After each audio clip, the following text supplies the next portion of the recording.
It's the dog. Sorry. Don't knock the camera over. Oh! Right, let's get out of it. So getting on to business rates. So the rateable value is 33,500 currently until next year, and it goes to 102,000. Oh my days. From March to April, we've got to find £4,800 rather than £1,300. I think I've had about 38 cars in my life. And what? Yeah. Careful, don't speak off here. We fell off so far on the infield at Madrid, we were nearly on the runway. That was unreal. And underneath the grass was a big cut down tree root. And it took the front splitter, the front under tray, What's this on? the McGann.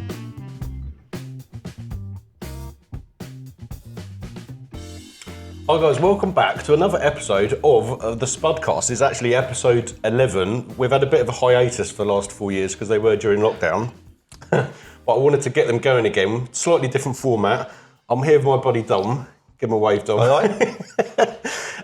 Dom runs the Anglesey Arms where we are now and another pub and sometimes other pubs, which we're going to get into later on in the current climate with all the stuff that's going on with the government and changing rates and whatever, and just the pressures of running pubs anyway. But because we've got a car YouTube channel, we thought we'd start with a few car-related stories and questions. But before we do that, I'm going to get you to quickly introduce yourself and what you do for a living, and then we'll do some quick-fire questions. All right, yeah. So I'm Dominic. I've got a small pub company that runs a few businesses across the south coast and a bit further up. Been doing it for a long time, feels like forever. But it's good fun. It's good fun. We've got a couple of really good sites at the moment. So we've gone down from about 5 pub restaurants. 5 pubs.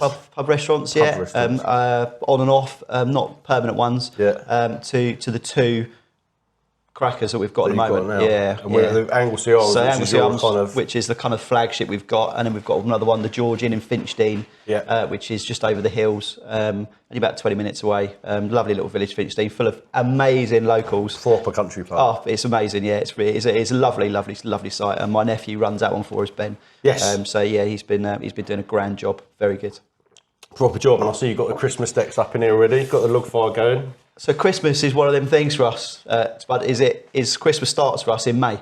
So when everyone's on their holidays, we're like, right, let's get the Christmas menus done. Let's get the menus done and get everything ready to go for marketing for end of August. So Christmas is not it's not once a year. Christmas is like 8 months of the year for me. Oh my days. So it's but it's an important part of the season for us. Oh, wicked.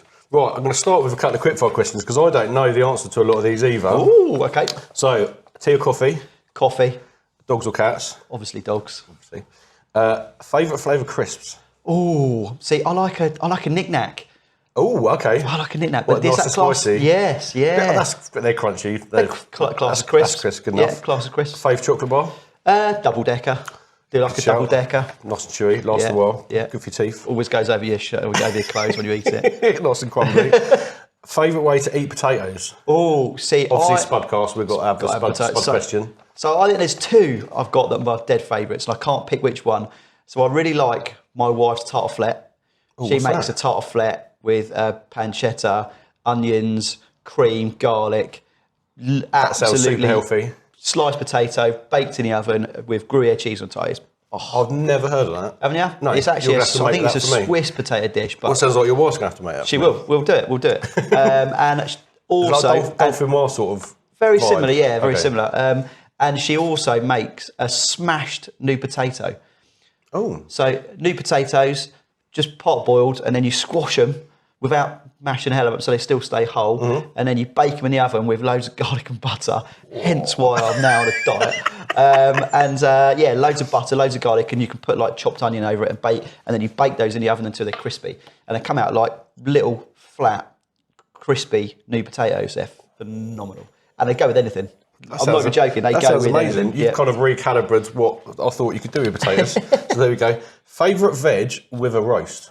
It's got to be cauliflower cheese, sorry. Oh yeah, good shout. Cauliflower Is that cheese technically a veg? Well, basically, yeah. I'm going to get a veg. There's veg in it. Pour loads of calories or parsnips. I like roasted parsnips. Oh, roast parsnips. Yeah, good shout. Good shout. Favourite biscuit? It's got to be bourbon all day long. Oh really? All day long. Bourbon biscuit. Not chocolate hobnob. That bourbon biscuits. beat the chocolate hobnobs. They're I think it's a close second, the chocolate hobnob. The chocolate hobnob's good. But bourbon's all day long. Favourite thing to put on toast? Butter. Okay, I mean, to me that's a given. After butter. I like a bit of Bovril. Yeah. Bovril, not Marmite. Bovril, not Marmite. Oh, it's got to be Bovril. Oh, is it? I'll be honest, I can't remember last time I had Bovril. Stunning. Lovely. Got to have Bovril. And thick.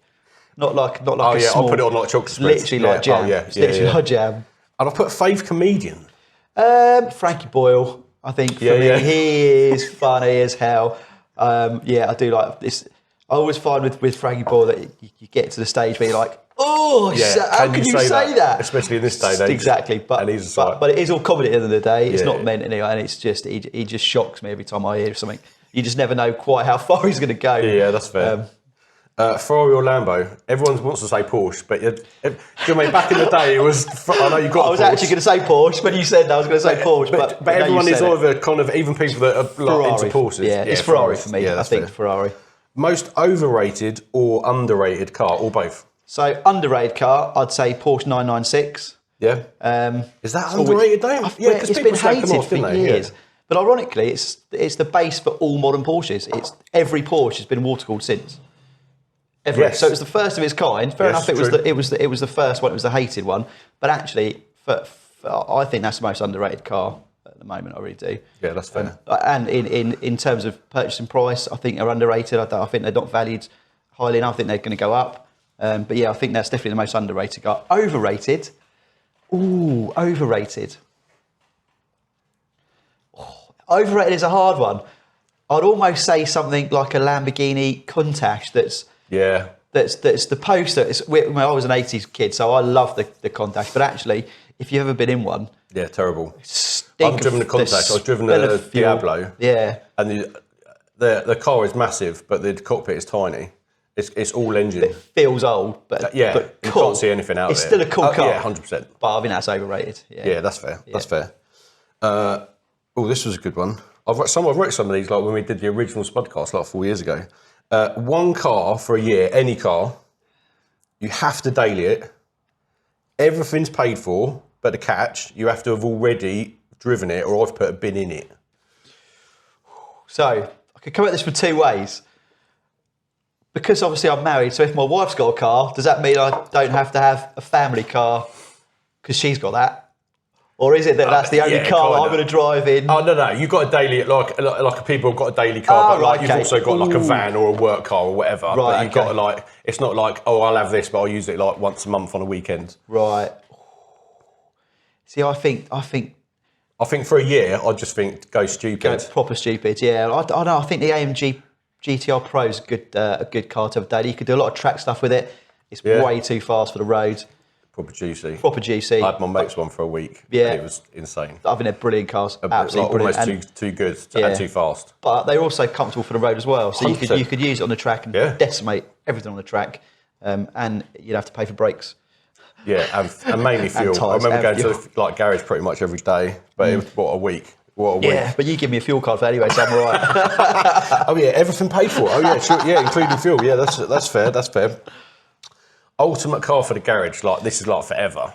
Forever. You know what? I'd probably go for a Ferrari GT40. The F40. Oh, F40. F40. Yeah, I'm probably the same. I think F40 for me, analog, spits flames. Yes. One of them cars you get in and it's going to try and kill you at some stage. Yeah, you've got to be on your game. You've got to be in it and fully lit on it to be able to get the best out of it. Yeah. And you can't think of anything else apart from I've got to drive this car, otherwise I'll be in the hedge. And I love that. I mean, that's brilliant. Yeah, so I love that, and it looks absolutely amazing. But I'd probably try and get, if I could afford, the Competizione, the competition version.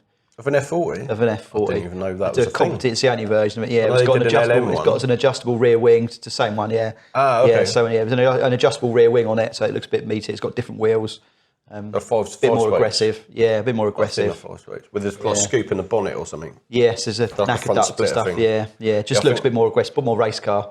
Yeah, I saw one of them at not Lanzante. What's the place that does them?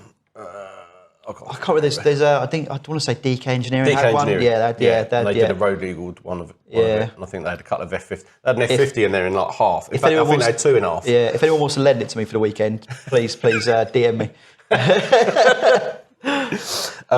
Which car biggest regret selling, or the best car you've owned? Oh right, okay. So you could still own it. I'd say one I regret selling would be I had a 1980s Range Rover classic, and it was in the really it was nearly like NATO green. It's a classic Range Rover colour. Yeah.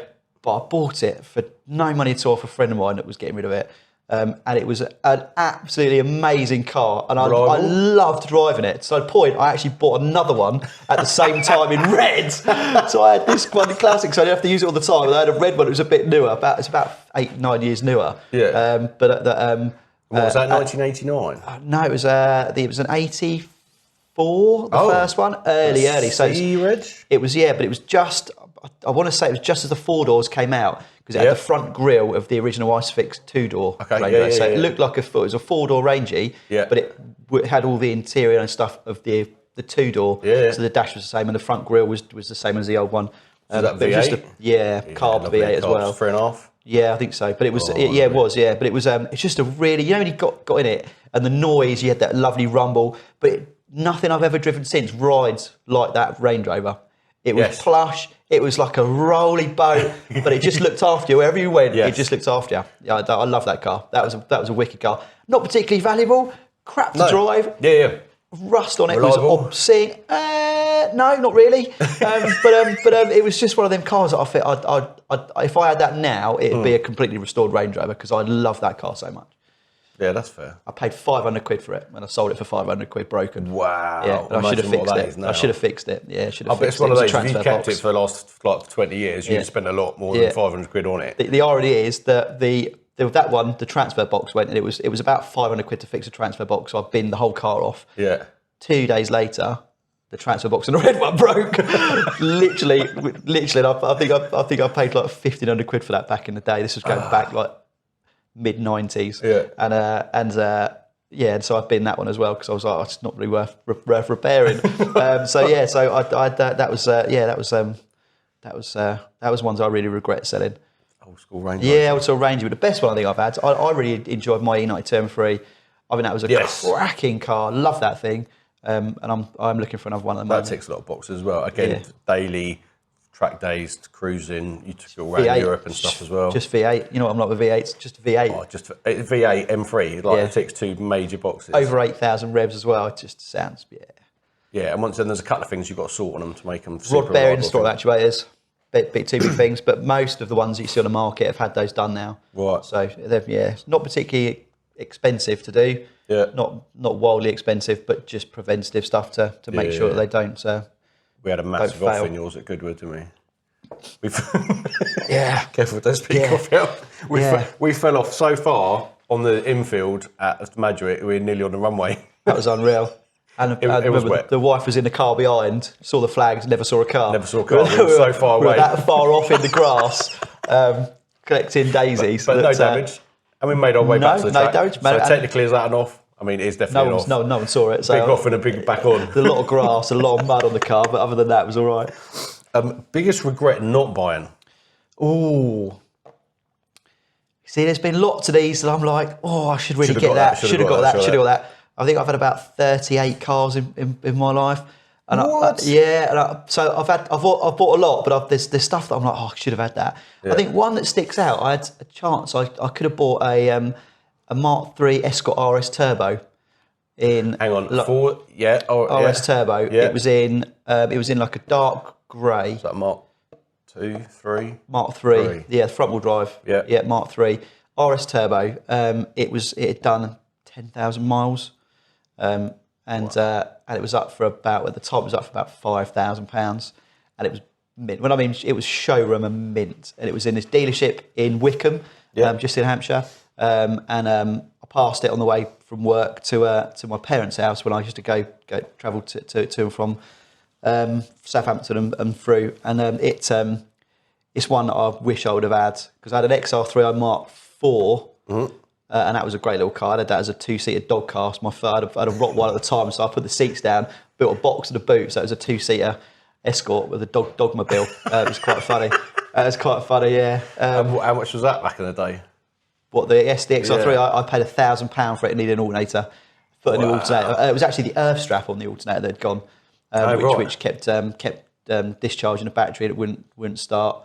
So I changed the earth strap on it, and it was great. I paid £1,000 for that back in, I want to say 95. That's insane. It was a K plate when I bought it, and it was at 90. Yeah, it was a K plate. It was only a few years old. Yeah. But it was one of them cars. It was one of the guys that used to come into the pub I was working in, a restaurant I was working at the time, and was like, just wanted to get rid of it. So I was like, love that. Perfect dog car, obviously. Yeah, obviously. I had a Rottweiler at the time, 80 kilo Rottweiler. So he just got in the back, right? Yeah. Well, he could just go. He got in the back. That's why I was only a 2-seater, because I put the seats down. Yeah. XR3i estate. Yeah. The biggest regret buying the car that you bought, you just like, I wish I hadn't bought that. You know what? Pile of crap that was. I bought a Series 3 Land Rover. At the same time I had the 2 Range Rovers. I was like, I really fancy a Land Rover. Go full farmer spec. Full farmer spec. It was a Series 2A, and it was an ex-post office. I bought off a guy that was actually ex-SAS. He used to run it around, but it had a 3-litre S6 V6 engine in the front of it. Still had drum brakes. In there? Yeah, it sounded insane, which is probably part of the reason why I bought it. Fastest 3 Series ever. Absolutely insane. But I've never, ever had one journey in that car that swing didn't break, or that I never finished. I'd taken the dog's kennels, two minutes down the road, broke down on the way with 2 dogs in the back. The morning I'm supposed to be getting a flight to holiday, it started to set itself on fire once behind the dashboard. Couldn't figure out what the wire was like. The brakes, you had to when you touch the brakes, you had to steer into the brake because it was drum brakes all round. So you had to kind of brake and steer into it to keep it in a straight line. You have to go the other way. But I've never had a car that freezes on the inside as well as the outside in the snow. Condensation. Honestly, but I'd have another one. Because they're just cool cars. They're cool cars. We've got them up at Goodwood. I'll do a bit of off-road instruction at Goodwood, as you know, and we got the Series 2As, pretty much all of them. And I say to everyone, you're not going to go anywhere fast, but every journey is an adventure. Yeah.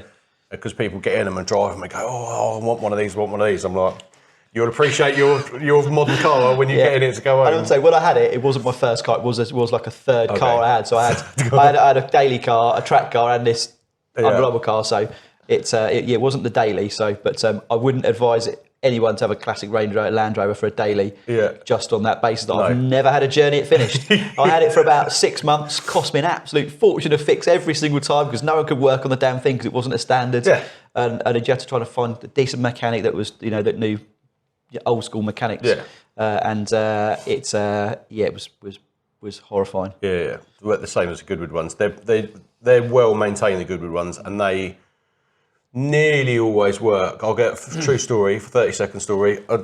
We were off-roading on a corporate event, middle of nowhere. Smoke starts coming out of the bonnet. I've got the bonnet up. There's me, Adrian Newey, and Damon Hill looking for where the smoke's coming from. Peter Crouch is cranking it over, and Abby Clancy's filming it on her phone and laughing her head off. But that's a story. It's Lando life. That's a story for another day. Yeah, exactly. Adrian Newey spotted it. To be fair, the battery was shorting out on the bonnet. Good lad. But he's a clever lad, isn't he? He is now. The limit of your mechanicking ability. Well, right. So I can do brake pads. Yeah. Brake discs. Yeah. Takes me a bit of time. Yeah. I'm quite happy change a wheel. Yeah. I could do an oil service on earlier cars. That is probably about it for me. Like calipers? Having said Swap that, a caliper? No, I wouldn't say I'd touch the brake lines. Nah, because I don't know. I haven't got the tools. Engine out, gearbox out, you ain't going to touch.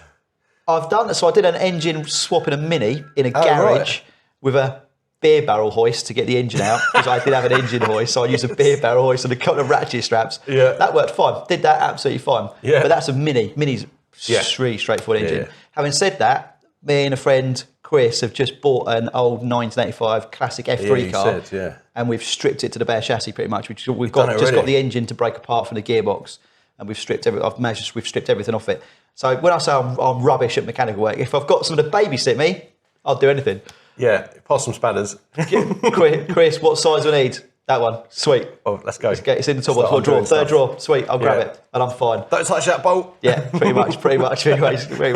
Make sure all the bolts go in this tub, Dom, is pretty much what he says. Yeah, I'll try and put bolts back where they've come out of if they can, because then you're not going to lose them and you know where, because otherwise you end up with a whole load of bolts. If you're doing like 3 jobs at once, and then you're like, I don't know what goes where. That's what I'll probably usually do, but with this case, everything's got to get refurbished. Coming off. So all the suspension arms come off, the hubs come off, the drive shafts are out, the gearbox has got to be broken away from the engine. The engine has got wicked compression. We'll talk about cars in a minute. We'll talk about that in a minute, because that's a new winter project. Best mods that you can do on a car? For me, because I like track days, got to be suspension. I think suspension. Suspension being the one, brake being second.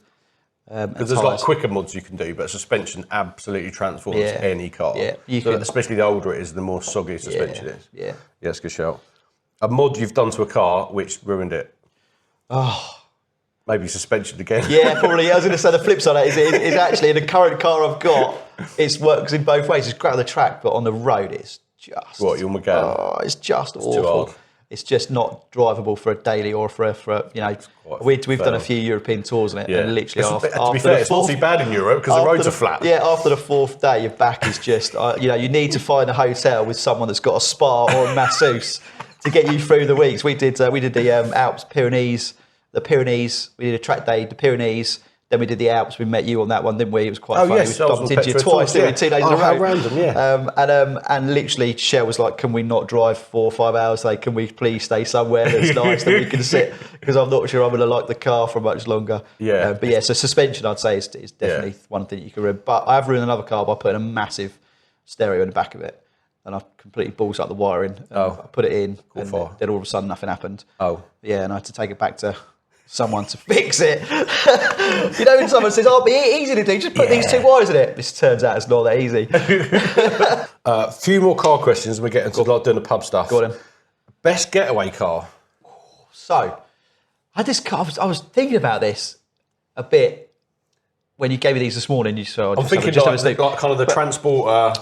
Like, so something that's in you're a driver, town. 3 guys jump in. Yeah, you've got to shoot somewhere. M3 touring. If you've got some luggage in it, you've got some luggage in the back. M3 or M5. Yeah, M5's a big ass car.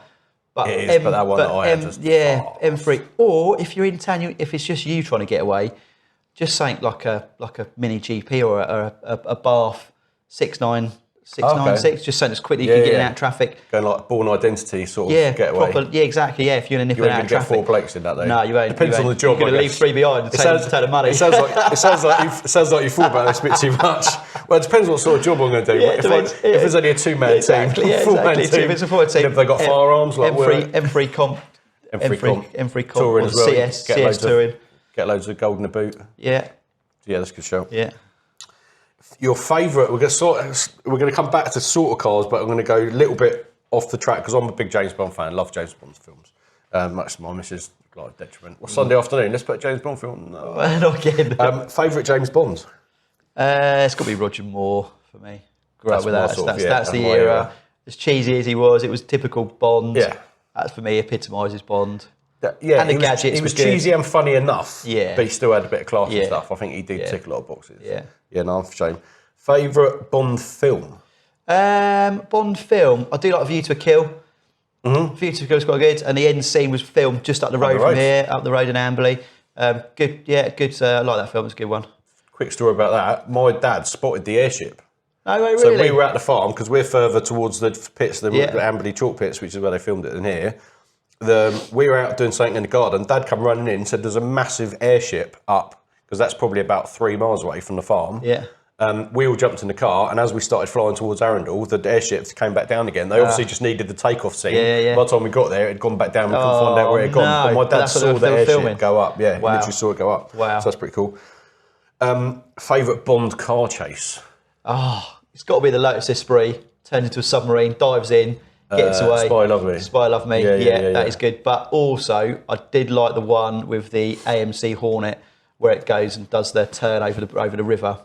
Oh yeah, does the flip, but I can't remember what film that was with, which one that was. Man with the Golden Gun. Man with the Golden Gun. Yes. Because he picks it up from the dealer, doesn't he? He picks it up new, doesn't he? Because Thingy's in the boot of the other one. That's it. Copper. Yeah, and he goes and grabs it. And then mate is there from the other Bond film, Live and Let Die, the copper. Yes, the big fat American copper guy. Yeah. And he's like, how about a chewing demonstration? on tobacco. Go straight through the window. Yeah. Yeah, that is pretty cool. And That's it sounded good as well. It looked really soft. When you watch it again now, you go, oh, flipping out that God, looks all whoever floaty. was a stunt driver, it was a hero. Yes. That absolute hero to muscle that thing Wait a around. couple of seconds. Oh, yeah, exactly. Yeah, an absolute hero. But that was a good. But then the boat scene was good as well. The boat chase scene was a really good one as well. In Live and Let Die. In Live and Let Die. That was a good film. Yeah. Yeah, that's a good show. But I like the Bond films when they have the gadgets. A lot of the new Bond films are good films, but they've not got the gadgets where you think, that's a cracker. Yeah, they've gone a bit sensible, haven't they? They haven't got that bit. Some silly gadgets. Yeah, exactly. The silly gadgets are always good. I mean, he had the old DB5, didn't he, in one of the new ones, which had all the gadgets in it. The trouble is now, with modern tech, kind of, I'm guessing there's only so many gadgets you can do, like in a film or in a Bond car or whatever, because back then it was like pioneering all this stuff. But then once you've done it, the modern tech in Bond films now is all like technology tech, like phones and scanners and GPS stuff and all that sort of stuff. Which I guess, AI and what we got next? Sorry, these were quickfire questions, That's right. but we're still going. We like a good chat. Minutes. It's all car related. I try and do car related. The worst newish car you've ever driven, like maybe like a hire car or something, or something you've borrowed or something you've been in that like I've had or someone else has had, and you just go, what is this? I had a courtesy car when I bought a BMW 1 Series, and a courtesy car from the dealer was a Skoda Fabia.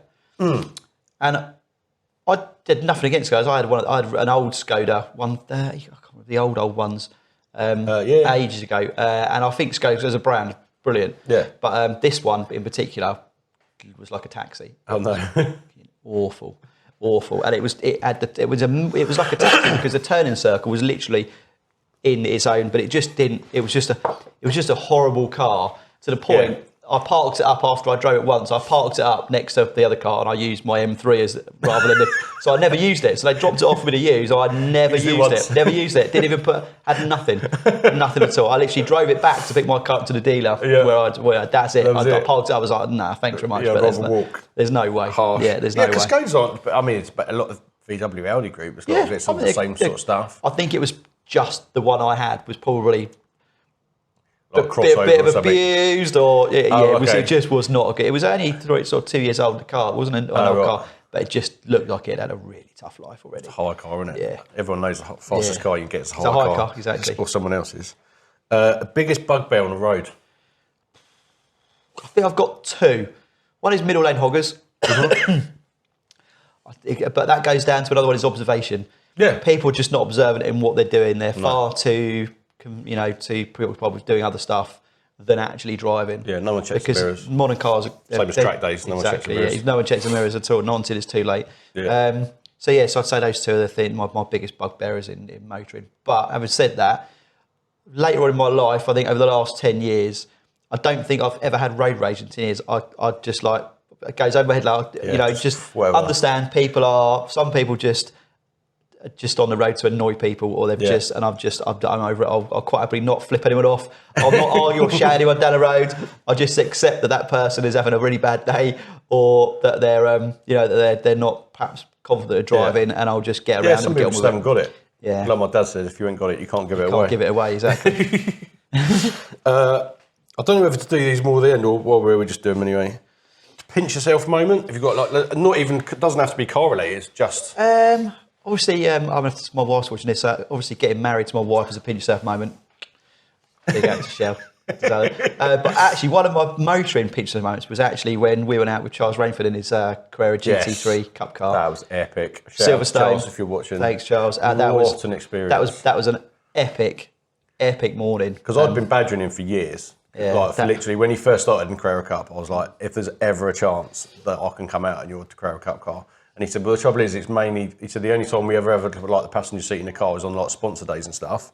And that's for people that give us like 100 grand to put their name on the car. I'm like, well, I ain't giving you 100 grand. So yeah, and then I badgered him. And then, literally, I think we were at Festival Speed. And he was just like, November, Silverstone. I was like, what? He went, come out, bring your camera stuff. As long as you do a quick interview as well and do a YouTube video on it. I was like, well, obviously I was going to do a YouTube video on it. But mate, I've never felt so sick in my life.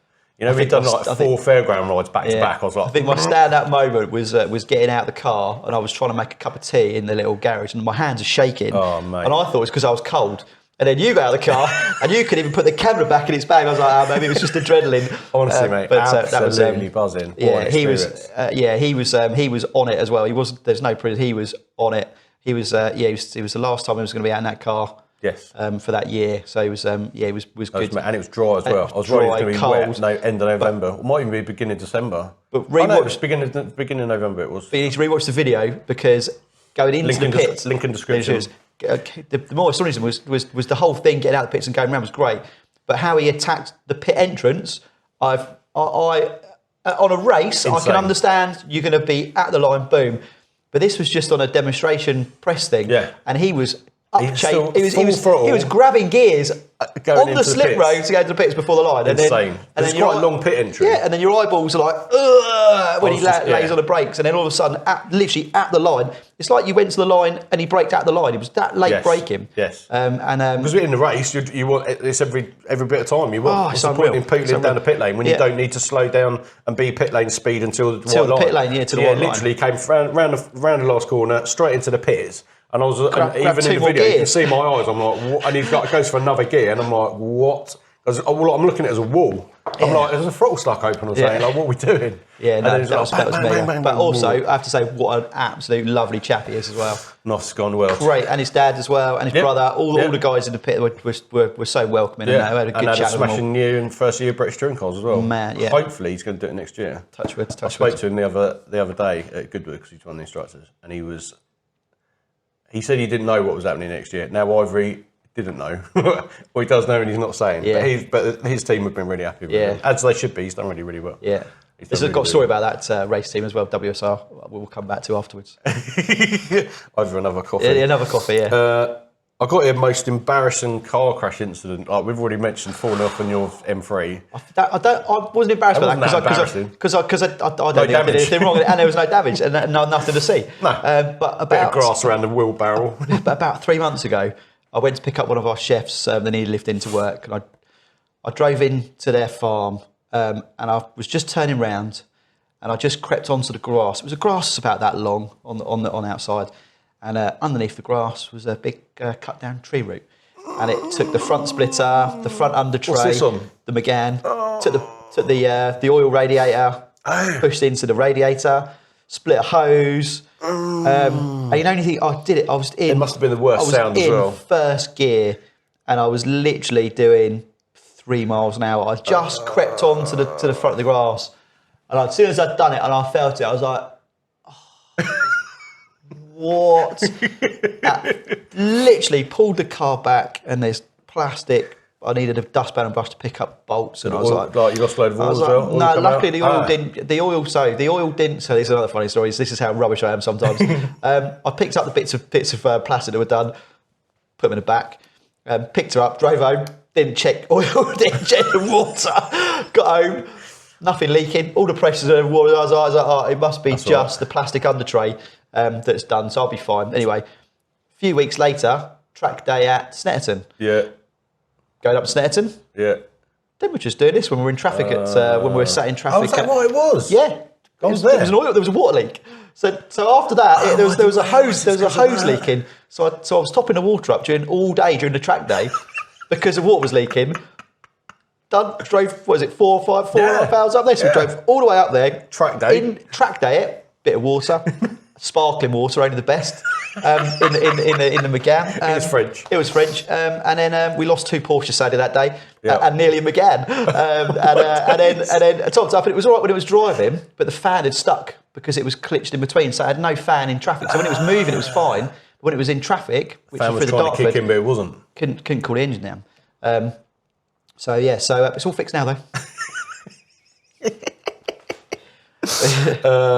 Right, let's get on to pub chat. Pub restaurant chat, yes. Pub restaurant chat. I've done a few notes, but ultimately this is going to be over to you. Yeah. So what is your path from? We won't talk too much about school and college because everyone goes and does that. Yeah. But unless you did something at college or something that was related, and then how did you get into the pub game? So I was always supposed to go to my dad's my dad's company. He had a building contracting firm. Was always supposed to take, work with him and take that over. But I ended up getting offered to. I got asked by a friend of mine when I was in school. So can you, what you doing at Easter? Do you want to come and give us a hand in the kitchen? We could do that. And then I was like, pays cash, sweet. So I ended up there, and the whole environment, the first kitchen I worked in, was phenomenal. There was banter, it was hard work, but everyone worked as a team. It's literally like a military operation.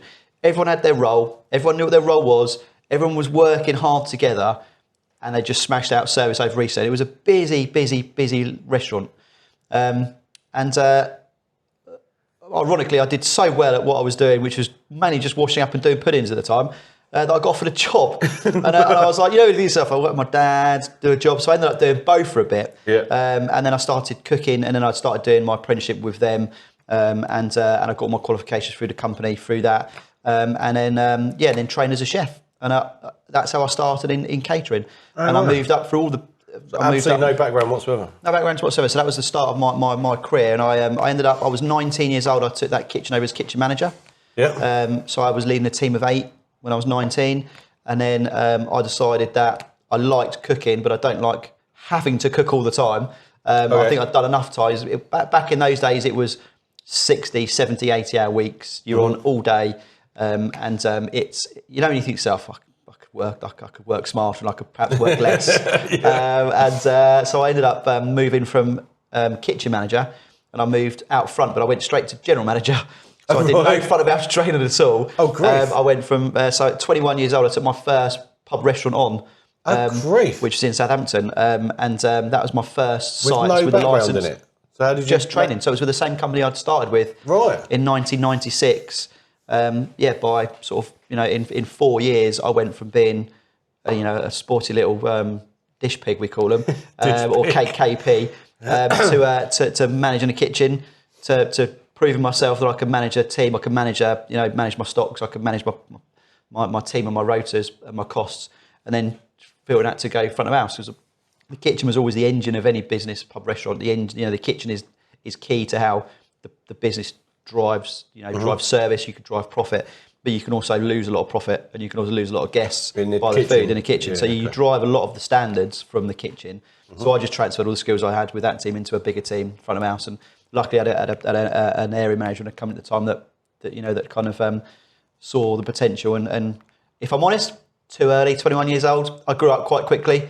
Drank a lot when I was 21, and kind of went through that stage, and then I kind of been doing it ever since for large PLCs. I did it for myself for smaller companies, and then to where we are. It's led me to where I am now, which is, I wouldn't say it's all of our revenue, that me and my wife take, but it's definitely a good chunk of what we do. And how many pubs have you been in charge of or running now? Christ, for all I'd probably say. Probably, I started, so when I was with Whitbread back in the day, I started doing some troubleshooting, so I ended up doing 7 pubs in 7 years, because I was going to one site, spending 12 months on getting struggling pub? Yeah, getting that business up to where it needs to be, and then I'd be a victim of success, and go, I've got you're good, I've got another one over here that I've recruited the wrong person for, but you need to pick up, can you pick up the pieces and help out there? So I used to go in and do that, and then that led me on to doing all the HR for the district. So I used to do all the disciplinaries, all the investigations, and manage HR for the area. So I had to do training in HR, which is boring as hell, but it's something that you have to do. So I've probably done 20, over 20. For various different, all of them have been food led as well. I don't think I've ever had a pub that's just on drink. It's all I'm a foodie because I'm fat, so I like food. I mean, everyone's got to eat. So, yeah, exactly. So I like food too much not to be able to do food. So I've always been more in food led businesses than anything else. So I've had the restaurant and the pub restaurant side of things has been kind of what I enjoy. I'm trying to remember out of that 2 questions to ask you. One, when you get called into a failing pub, what is the most common thing, or the top 3 common things that they are doing wrong or that they're failing doing? I'd say managing the team is the biggest.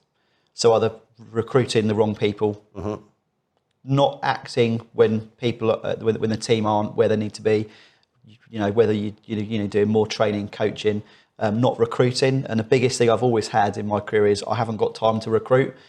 And I'm like, that's the single biggest thing you could be spending your time on, is recruiting a team that can deliver your vision of what you want to do. And if we all make mistakes with recruitment, we all do. Sure. But the biggest thing to do is to have that onboarding process done first and employ the right people. I've always said that recruiting lovely people is always the first thing you should do, because I can train someone to do the bar, I can train someone to work the tables, but I can't train someone to be a lovely person. To be nice. So it's one of them things that sounds brilliant. And I have had banners made up saying recruiting lovely people today. Doesn't say they're working in a kitchen, front of house, management. Yeah. If you're a really lovely person, that's a start. That's a start. Yeah, that's a start. That's a good shout. Yeah. That's a good shout. That knocks on to all the other things. That knocks on to, once you've got a team that's not engaged, your sales go down. When your sales go down, profit's harder to manage. And then you start in a downward spiral, which is usually what happens when people can't recruit the team. They spend more time doing the job of what the team is supposed to be there to do, and you don't do your job, which is essentially managing the business, managing the P&L, pushing the business forward. You get caught up doing the barman's job for 40 hours a week. In it rather than actually overseeing that whole thing. Yeah. So trying to one of the biggest bits of advice I had from a manager that I worked with early in my career was make your boss redundant. As soon as you make your line manager redundant and he has got nothing to do, you've got his job down to a T, but you've still got him there to give you points so you can learn as much as you can off that person. Yeah. And he can spend time on you because you're dealing with the other tasks that he's supposed to do. So all of the guys that I've brought up through the ranks, is the advice is make me redundant. Your role is your role, but to be able to progress to a higher role, you need to do the job first. So to show me, you can make me play golf 4 days a week because I'm not in the business. When I don't need to be in the business because it's covered, but yes, I'll be there to maintain it with you, and I'll be there to coach you through it. That's where to get to. That's the aim of the game. It is, isn't it? I mean, when I was with one of the large PLCs. I should be telling anyone this, but me and a colleague of mine, Mark, we used to do the Monday morning conference calls from the fifth hole of the golf course. So we were out from the laptop. We used to pull the buggy over. Used to go on the conference call with the ops team, and then filter that down to the rest of the managers in the district. So there'd be sort of 30 people. We used to do it all from the golf course halfway through because I didn't need to be at the pub to do it, and it was being a bit with Monday's golf day. So that was important to us to go. Smarter, not harder. So Monday, Tuesday, Wednesday, Thursday possibly was golf morning. So we'd spend we would need to. I think I ended up in that career we were doing maybe 15 hours a week in site because the team was in place to be able to deliver the concepts, and the P&L was there. Could afford for me to do that. So that's the biggest advice I can give. Yeah, so let's get on to running a pub in a current climate. Obviously this year, I don't really know because I don't run people. You've obviously got a lot of people on the books. What's been the main things that the government and stuff have implemented in the last, year? When did it start? Well, I mean, 2 years really, if I'm honest. 2 years really. It's been harder. Or it's noticeable that the current government doesn't really support small businesses. From my point of view, whether anyone's got anything else they've been supported, but from my point of view, I've not seen anything that helps me employ more people or that helps me generate more income. All it is just taking away from us. And last year, when the minimum wage went up and the NI rates went up again, it worked out that anyone on minimum wage, that's over 21, would cost me £16 4p an hour. So they might have been on £12.20 an hour. Yeah, so what is the minimum wage then? £12.21. It was going up to £12.85 in April next year. Yeah. But the increase in that, along with the threshold going down and the NI rate going up, meant last year I needed to take about £2,500 a month extra in sales, net sales, to be able to cover just the increase on the national living wage in my business. So minimum wage went up, and that cost you an extra £2,500 a month. So the minimum wage and the NI contribution went up. And the NI. So those two meant I need to take £2,500 a month to pay the extra, which that's not it's not cost me £2,500 a month. That's costing me the profit that is from that £2,500 a month. Yeah, it's 2,400. So I'd take we work on a basis of about 30% profit flow down in a pub restaurant. So that's how much extra the cost was just for the same people, without the increase in sales, without increase in stuff, without doing anything. So with that, we kind of swallowed, because people, the minimum wage was pushing it closer to the other team that were more experienced, or supervisors that were there. So we worked a way to mitigate that with the other people, with them. So we didn't give everyone pay rises at the time. It was just the living wage that went up.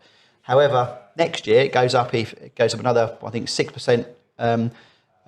For most of the age groups, and then 8% for the lowest earner, which is a huge amount, because not only is it going up by that amount, you pay 15% national insurance plus another couple of percent for holiday pension contribution. If they've got a pension fund you put into, so it costs you a lot more to do it.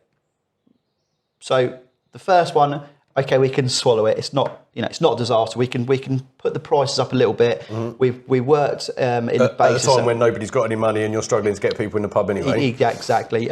So we tried to do it a bit way. So we put the wages up, but we didn't put the price increase up. We put a little bit up, but I worked really hard to try and get the suppliers down on pricing, so I could still make more profit from the same food, to try and negotiate deals, or I would go to different suppliers to get. But they've also been hit by the wage increase. so that meant, rather than using one supplier for food, or one bakery, one butcher, I'd go to 7 different butchers, because I knew I could get bacon cheaper from them. I could get chicken 60p and a portion cheaper from there. So it's harder. Yeah. But that was what we had to do a year ago to be able to mitigate not putting the price up. Because let's face it, prices they're already relatively high, and we spoke about this the other day, is that a pint of beer may cost £6, but actually the bit that I can take at the end of that is about 12-13p. 12p? So it's not a lot. After everything's been paid, that is the profit made out of that one beer, because of the taxes on it. What? And then you've got business rates, you've got all the other costs as well. So when you think to yourself, you make you can make those. They're really, the volume is the only way you can do it, but with volume you need team, and with team you pay for more. So it's a double-edged sword. 12p a pint. It's not a lot, mate. It's not a lot at all.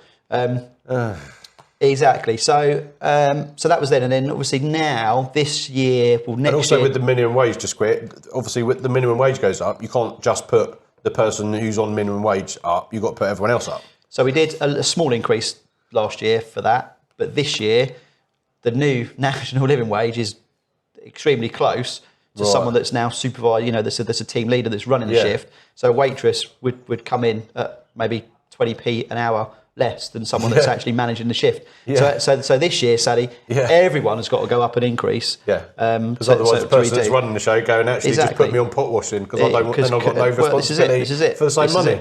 This is it. So it's going to be very difficult next year. So we did a lot of work. I spoke to actually a small meeting with one of the managers today about how we're going to structure it afterwards, because we with the way we run our partnerships with the pub company, which we can come on to, if we've got time, it's limited how much money we can put. There's a ceiling of how much people will pay for a pint of beer or for a glass of wine. Those cost raw price for me, that my cost price for those items will go up, because then retailers are still going to have their costs increase, their business rates are going to go up, their staff wages are going to go up. So there's going to be an increase in the cost price product that I've got anyway. Trying to transfer as little as possible to the guest is the aim. Otherwise, but it's getting harder. It's going to be 20 quid. Exactly, and it's getting harder for people to come out. We're quite lucky with the two sites we've got, is that we get a very broad range of guests that come in. So we'll do as much as we can, but I know we're okay. But it's putting a lot of pressure on profit, a lot of pressure. We've got 2 successful pubs, so we'll be fine. But so next year we've got to find another 2.5 to 3 grand increase to be able to cover all of the wage increases. So that's 5 grand extra a month. We've got to find through the tills to be able to pay for it. You've got to make. Yeah, essentially. Or it's somewhere I've got to make more profit through different items, through buying it cheaper or buying it from 20 different suppliers. Rather than 7, or try to take advantage of more deals. So it just means we'd have to be really, really clever each month at trying to find some way of saving money on buying our raw products, so we don't have to pass it on to the guest. Don't get me wrong, there's going to be price increases. It's going to happen, because we need to still be in it. I always say this to people is, it is a pub restaurant, and a lot of people see it as a vocation, but it's a business at the end of the day. We just happen to be in a hospitality business. Yes. But it's still fundamentally, it's still a business to start with, and it needs to be managed as a business first. So that's the hard thing. But the biggest increase, and I hope this gets changed before next April, is business rates. Right. So I know nothing about this. Right. So the George Inn rate of value is 17.5 grand. The dog could come around here. Oh, hello. It's the dog. Oh, sorry. Don't knock the camera over. Oh. Right. Get out of it. This is Walter. Walter's the menace. Right, calm down. Calm down. Don't jump that. Don't. Oh, it was the tail. It was the tail. That's what I was more worried about. Right, yeah, if you could lock him in a bar, that'd be lovely. Just for 10 minutes. I'm having a scratch. So that's Walter. Walter's the pub. Walter's our dog. Pub guard dog. He's a little legend. If you break in, you're going to have him hanging on. Yeah, he's 70 kilos of love. 70 unless you break in. And then there won't be much love. It'd be bad love. Yeah. So getting on to business rates. So the rateable value for the George is currently £17,500. Mm-hmm. Fair enough. Mm-hmm. It may be on the low side. That goes up in April next year to £25,000. So £7.5 grand increase. Okay. It's not a disaster. Fair enough. The business has increased in sales. Can understand that. Yeah. So you're victim of your own success. But £7.5 grand of rateable value each for that isn't going to make a massive amount on a monthly income on a monthly there. So it's a cost that's going to go up. We've got to pay more tax because we're spending a lot more on stuff we shouldn't be, in my opinion. But that's okay. The other side, the Anglesey Arms, sadly, is 33,500 currently until next year, and it goes to 102,000. So why? Our monthly bill for... What's the percentage increase in that? It's too much. 300%? It's massive. Yeah, it's massive. So the dilemma is, though, is that, fair enough, £1,400 is what we currently pay a month for roughly, it's about $380 for it. But that goes up to $4,800 a month, Rick, in April next year. From March to April, we've got to find £4,800 rather than £1,300. How do they justify that? I don't know. What's that? If anyone can answer that for me, please. Drop in the comments. So I appreciate everyone's got to have an increase, but that's not a proportionate increase. Not proportional, no. Not a proportionate increase. So that's insane. It's a lot of money, Rick, isn't it? When you think to yourself, right, we make 30% is kind of the profit flow down. Yeah. We'd love one as well, please. Yeah, yes, please. Toppy. I know I didn't. Love you. So trying to find, to make the profit to pay for that, we've got to make X amount to be able to cover that. I can't believe that. So I thought you were going to say like 50, 60 grand, and it's double that. Yeah. That's insane. So I honestly can't believe that. You've probably been listening in the press. There's been a lot about it from the, UK Hospitality have been lobbying. Our company, Punch, been lobbying to try and understand why there's such a large increase for others, and why there's there's fair enough. If there should have been a little percentage of increase on everyone, which is the Labour government, they like taxing small businesses. They like taxing us. Yeah, it's going to happen, but that is just disproportionate. Flip side of that, yes, it's going to hurt. It's going to be very tight, but we'll be okay. We'll be fine. Will you? We'll be fine. We'll be fine. Well, because you're going to have to lay half the staff off. Well, and then the staff that are here are going to have to work twice as hard. So, by the way, you've all got to come in at 6 in the morning. We're sat the cleaner, so you've got to clean the bar. So we'll talk about staffing and how the change in actually, the fact that they obviously cost us more money next year in April than what it did to have staff on shift. So it just makes you think about other things operationally that will have to change. One big thing is recruiting a team. We'd rather promote within our own team rather than employing. So we've got a blanket. We can't employ people at the moment. I'm not letting any, even over Christmas. Like we haven't got any extra team. Like what we've got is what you've got. You've got to work harder. You've got to, essentially we're working very hard at optimising the rota to making sure we've not got any slack hours anywhere. It's hard work. No, not for me, thanks. One for me. It's going to get harder in April to be able to have the business open for all the hours that we trade for now. So we're starting to think now for April to go, right, do we need to serve food till 9 o'clock? Can we cut that back by half an hour? do we need to serve food in the afternoons? We currently serve food all day, every day. Yeah. We're open for food bar from 12 until 9 for food, and 10 till bar. Apart from weekends, we open an extra hour later. And you're going to cut that back? We have to think about looking at, do we, a lot of pubs already started closing Monday, Tuesday, Wednesday. Not opening longer to earn more money? Because people are not having that money to come out with. Yeah. They're not spending as much. Well, they're not getting as much for their money when they get here. So they might have 3 drinks, whereas now they're going to have 2 drinks. So you don't need the extra person to serve 30% less in sales. I'm thinking of profit, you're thinking of staffing. So the staffing way is the thing about it. Costs. Is the cost of doing that is, can we still deliver our vision of the businesses when we're open and deliver that properly, or do we leave it open and do it half-assed because we've only got we could get so the way we're trying to mitigate that is taking some different ways of working, and everyone is going to have to do this. It's not just us. Everyone, if they're not doing it, it's suicide. They're going to need to try and make sure that this is what we've got. But that just leads to, if you do it wrong, it just leads to a downward spiral. If you close the business too much, you're not open to take money, and you're not open when people are wanting to come and spend money with you. Can't do that. You've literally got to be open when the money comes to you, because you want to take as much, as much as you can. But can you minimise that to when you know you're busier and take the quiet bits off, and then never be able to take money on them quiet bits because you're not going to be open for it? Or do you say, no, I'm going to do it, but people are going to have to appreciate that there's less team, so they're going to have to wait longer for food. They're going to have to, they rather than getting prompted to, when the glass is nearly empty, the wait to be able to say, oh, would you like any more drinks, and have that service, and that genuine reason for people to visit is because they're looked after. That will be compromised if we can't get that right. Yeah. And I don't want to compromise on the service we deliver. Right. Because that's why the two the business we've got are successful, because we deliver things really well. Yeah, you do. That's the heartbreaking bit. Is there going to be a compromise? Because at the end of the day, it's still a business. Yeah. Will it reduce how much my income is going to be by the growth we're going to get? 100%. It will do, guaranteed, because the service is going to be more compromised. Is that the dog or the coffee machine? It's the guard dog. It's the guard dog. He's probably seen some leaf blowing around. He's an absolute stupid dog. So that's the hardest bit, is trying to manage that and balance the fact that it's still a business with a P&L sheet at the same time. So, but there is an offer out there that a lot of pub companies are offering now, rather than a tenancy or being in a managed house. There's a bit in between, which is a pub partnership.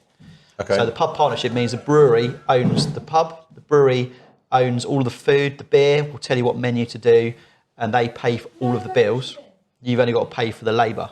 So they're your team, but this seems to be the only... smashing. Thank you so much indeed. Yeah, sorry, say that again. So all in all, it's going to be very difficult to do it, but we've started working on this now. Oh, good coffee. So that we can be ready for it in April. When are these business rates going up? April. I know. Yeah. I know. So it's going to be hard work. It's going to be hard work. I truly hope it gets reversed by then. I do hope there's numerous petitions going for it. And I do hope that all the lobbying that our firms and our industry can do with UK hospitality can actually have someone come into sense and say, actually, it's not acceptable. No. Let's not do this, because I think the hospitality. I mean, if I think as an industry, the hospitality industry in the UK, I think there's a lot of people working for hospitality in the UK through all the companies. There's millions of people that work for us. If we were to lose 1% of the workforce, that would double the unemployment rate for the entire country across every. So if you think about the revenue we take in this industry is massive, and we provide a lot of tax through the and VAT to the government. So it's just it just goes spirals one way. The less pubs that are open, the less they're going to get. The less people that are employed, that they're going to try and find other jobs that are then going to be claiming benefits because they can't find another job. Yeah, it's just one downward spiral that we should be looked after. Well, not saying we need special treatment. No, but when you see the large corporate companies that haven't got sort of the sort of overheads we've got, and they mitigate their tax in a different way, but they're allowed to still trade. But we who employ, we're in with the locals, so it's tough times, Rick. It's tough times. The weather, it is, and a lot of it. This is a true story. A lot of it, even we've got two good businesses, but even I've even thought to myself, is this industry now something I can continue in the next 2 years? And that's a big question. That was literally going to be my fight because we've got staff coming in now and they're getting ready to open, so we're going to have to wrap it up anyway. Yeah. So literally my final question was going to be, what's the future of pubs? I think that, I know there's a couple of large PLCs that already putting a lot of pubs up for sale, preempting this. Okay. I know there's a big company that's put 1,000 pubs up for sale already. 1,000 pubs? 1,000 pubs up for sale. So if you read the trade press, you'll find out who they are. A lot of people, a lot of large companies are now foreseeing this like I am, is that it's, the dead wood they've got will leave, and there will be way more pubs than you think closing down. And it's sad that people have put all their livelihood into it. A lot have gone already. A lot have gone. The last 10 years. We've been losing Tesco Expresses. We've been losing pubs and restaurants since before COVID, and COVID smashed a lot of people. After COVID, we had some of the best trading ever after COVID. We were flying after COVID. Record-breaking sales for for our two businesses over that. But now it's a case of actually it's just. When you look at if you were to buy a business, you'd look at the P&L sheet and go, right, this is the net sales, these are all the costs, that's the profit you take. If you were to look at 50% of all pub restaurants or pubs in the country, you'd look and go, well, it costs them money to be there. Why are they there? Or they're not working for any wage because they're having to work for free to keep the pub open, or to keep their staff in money, but they'll take no wage because they live upstairs above the pub. They've got very low costs, but they won't take any money. So they'll be working effectively for way less than minimum wage to keep their staff in a job, and their local pub, which is a community thing. Oh yeah. It's an important part of the community. So honest for that is not sure. Yeah, is unless they change some things, not sure. Unless it becomes a point where costs go down, then I personally think that within the next 18 months, I would have made a decision to stay in the industry or not. Yeah, and I've been in it since 1996. Wow. Yeah, and ironically, this Christmas Day is the first Christmas Day I'm having off since 1996. I've worked every Christmas Day since 1996, and this is the first time I've had it off. What's the point? Yeah, I'd have had it off, and that's because I've got a wicked team. Yeah, and I'd say the biggest advice for I could give to anyone in this industry, but also it's transferable, is you've got to really work at your team. If you've got it's the backbone of everything. Absolute wicked team, and you can 100% trust them, and they're all working for you. They all work for them, for each other that's working on the shift, and they just have a good fun at work, and that culture is in your business. Then you'll be absolutely fine. You've got to have like one or two bad apples and ruins your whole team. You haven't got to worry about your business because it's looked after. You've got to maintain it. Yes, you can't just leave it alone forever, but you've got to maintain it. But yeah, that's the biggest thing, and also only affect what you can affect. Stuff that you can't affect, don't waste it. Don't waste any time on it. Just park it. If you can't deal with it, you can't do anything. Do something else that you can affect. Yeah. Make a shout. Yeah. Mate, we're going to wrap it up because all the staff are coming in. Fire's going out. And these guys need to get open again. Mate, cheers. Thanks for that. Cheers, Good Rick. chat. As always, like, subscribe, check out my other videos. I actually did a bunch of Spudcasts, but like 4 years ago during lockdown, and they're still on there. I think this is going to be episode 11, so there's actually 10 of them. I've had Grant Williams, Joe Achilles, Nick Padmore, loads of people on, so go and check some of those out. It's gone downhill with me on. Lies. No, I think this is really relevant as well, which is why I also wanted to get you on. Also, try this new format. Hopefully, I haven't looked at the footage yet and looked at the audio levels and that, but hopefully everything's good. And also check out the other ones are also on Spotify and wherever you get your podcasts and stuff as well. So yeah, as always, leave a comment in the comment section about some of the stuff we talked about, and also who else you'd like to see on. And we'll see you on the next one. Do a cheesy wave. Cheers. Cheers. Yeah, I don't think anyone needs hair and makeup on this. Hair and makeup. Okay, hair and makeup. Are we looking at the camera, or are we looking at each other, or are we? No, just look at each other. Just at each other, yeah. Yeah. Right. Like a romantic dinner for two. Oh, can I have hands and everything?